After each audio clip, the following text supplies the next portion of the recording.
Chers fils, chères filles, chers frères et sœurs, nous sommes aujourd'hui, comme je l'ai dit, mardi le 3 mars 2026. Je reviens aujourd'hui, là tout de suite, là. On vient de m'envoyer une vidéo. Oh, l'année ne commence pas en janvier, l'année commence en septembre, les équinoxes aussi, le nombre de ce n'est pas la malchance, etc., etc. Ma réponse est, c'est de la philosophie. Je reprends.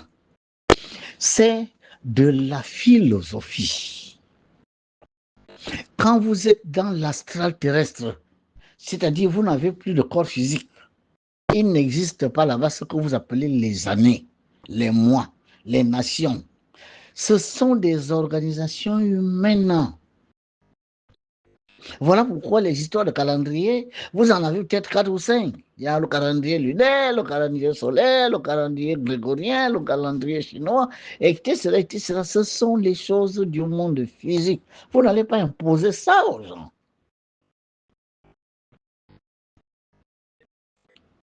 L'esséniste égoïste est connecté au système solaire. Et quand on dit système solaire, on ne voit pas que le système solaire physique.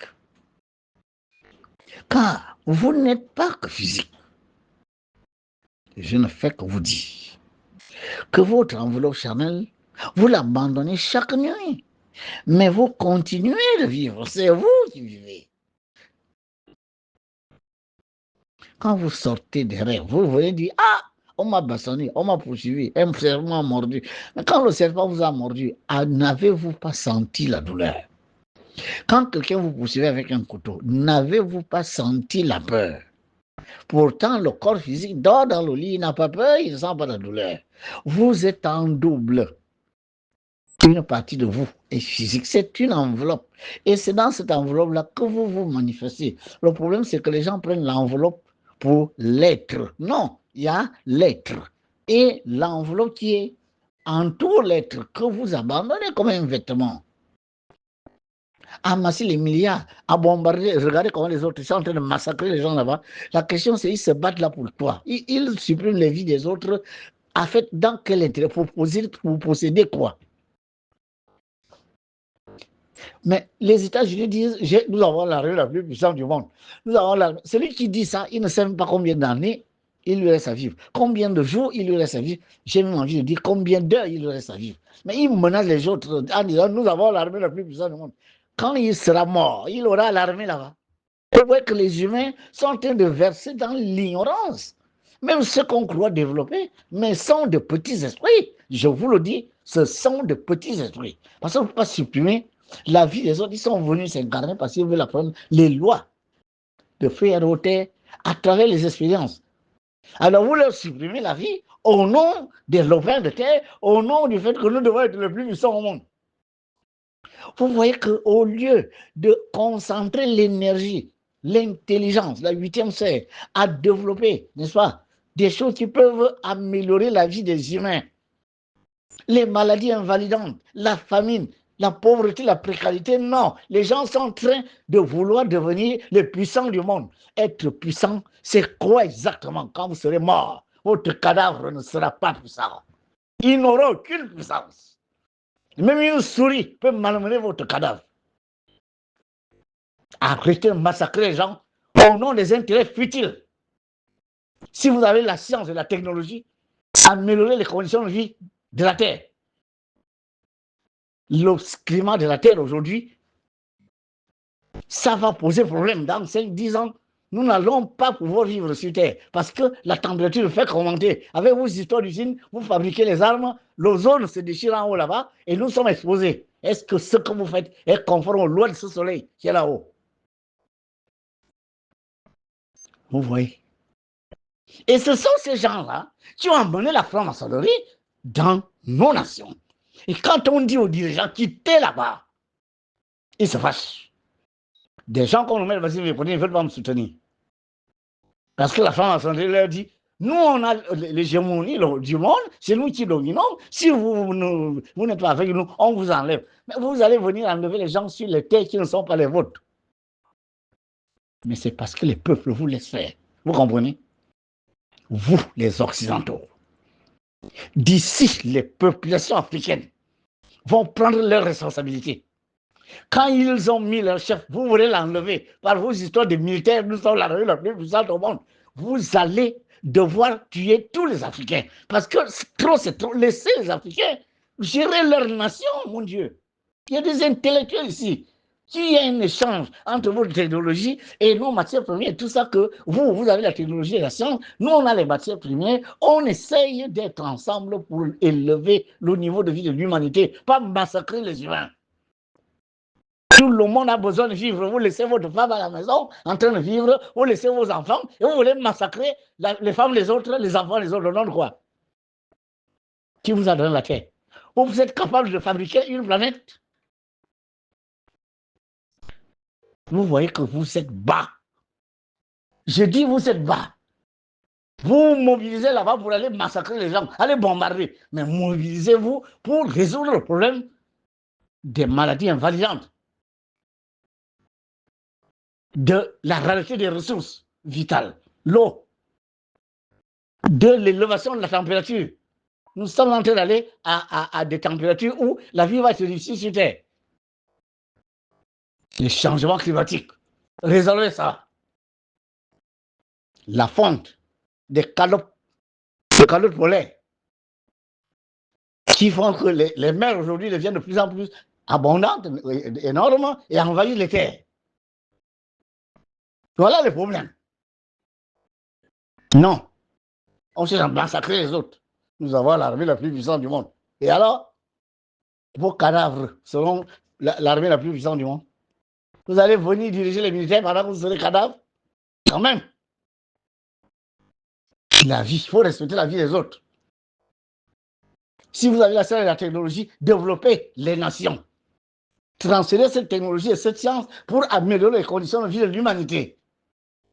Ce n'est pas vous qui créez les humains. C'était une parenthèse. Pour revenir à la réponse, à le loin, il faut que vous sachiez que vous êtes en double. Les histoires de calendrier, machin, ça c'est l'humain. Vous n'allez pas vous accrocher à cette philosophie. Si on vous dit aujourd'hui c'est lundi, c'est lundi. Si on dit le 3 mars 2010, le pays dans lequel vous vivez est gouverné par cette date. Donc, il y a déjà une connexion énergétique entre le calendrier que vous utilisez et vous.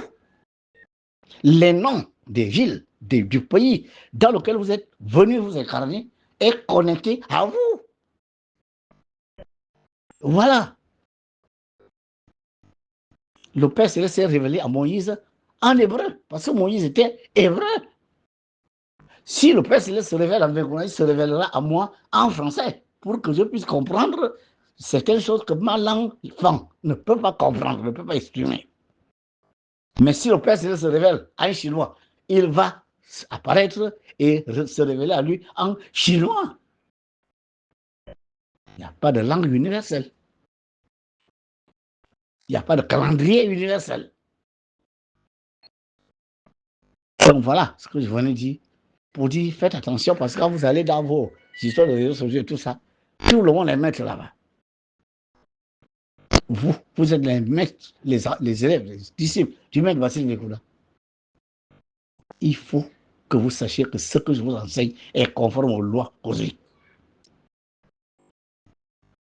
Et je tiens compte du fait que vous allez un jour quitter vos vêtements appelés corps physique et vous allez continuer votre vie. Il n'est pas question que l'enseignement que je vous donne ici ne vous serve plus à rien quand vous avez abandonné votre corps physique. Voilà la différence entre ceux qui font les histoires de franc-maçonnerie, de machin. Ils ne tiennent pas compte du fait que vous allez un jour perdre le corps physique. Que se passera-t-il après par rapport à ce que vous êtes réellement? Vous n'êtes pas le corps physique, vous êtes ce qui est à l'intérieur du corps physique, qui a fait du chemin.